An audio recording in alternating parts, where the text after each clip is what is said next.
Hey everyone, it's Cheryl from Teaching 2 and 3-year-olds. Today I want to talk about teaching multiple ages because I know that when you first hear that you might have different age groups in your classroom, you might panic. You're going to think, how on earth am I going to be able to meet the needs of different ages? How am I going to put the materials out for younger children while also keeping the older children challenged? And it sounds like there's just no way you can do it, but there is. When you have mixed age groups, it's really important to think about open-ended materials. Now, I always love using open-ended materials. I think that it's important because even if you are just, say, teaching 2-year-olds or you're just teaching 3-year-olds, those children are still at different levels. And so if you have an activity that can only be done one way, you might not be challenging all of your students. Some of them are going to look at that and walk away because it's overwhelming, or others are going to walk up and it's going to be way too easy. So think about how you can put out activities that meet the needs of different learning levels. So let me show you a few of my favorites, some examples. I like to use, this is a See and Spell, and I love it because you see the cards. So younger children can match the letters. It just sits right in there like that. What you can do for older children then is ask them to spell this, but putting it outside of the card.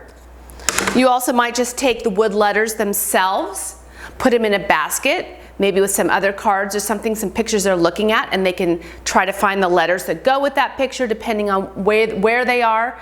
Another activity, this type of activity I love, and I create a lot of printables that do this as well.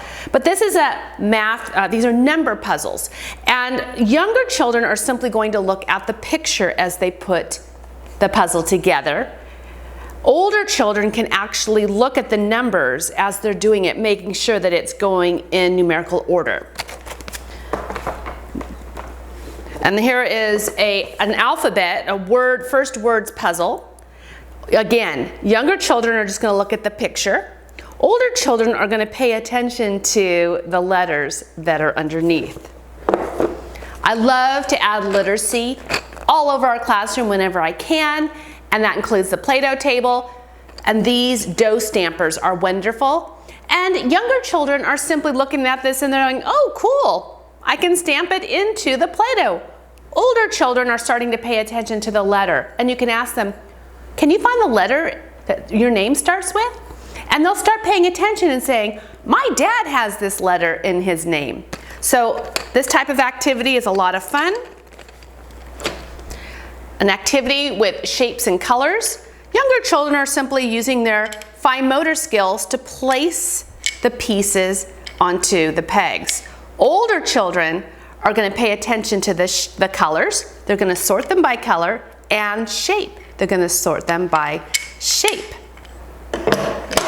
Even things like unit blocks. This year I had a group who simply just loved to stack them. I had another group that we had little rulers out, and they were actually laying the blocks out, and they were measuring the blocks. And then they were also seeing how long they were. They were measuring each other using the blocks.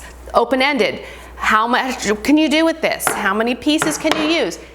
Depending on the child, it's gonna change. This is a great open-ended activity. Legos, another one. This is so open-ended because you can just stack them, which younger children are just going to, hey, look, I can stack them. Older children are actually going to want to create something. They're going to tell you about it. It means something to them. Another thing I like to do is I like to have literacy all over our classroom. So I often will create printables that I have in our dramatic play area. I'll keep them in my block area, science. And you know, younger children, well, they're going to look at the pictures and the words aren't going to mean anything to them yet. But as they start getting older, they're just going to start paying attention to those letters. And as they get even older, they might even be able to read some of these.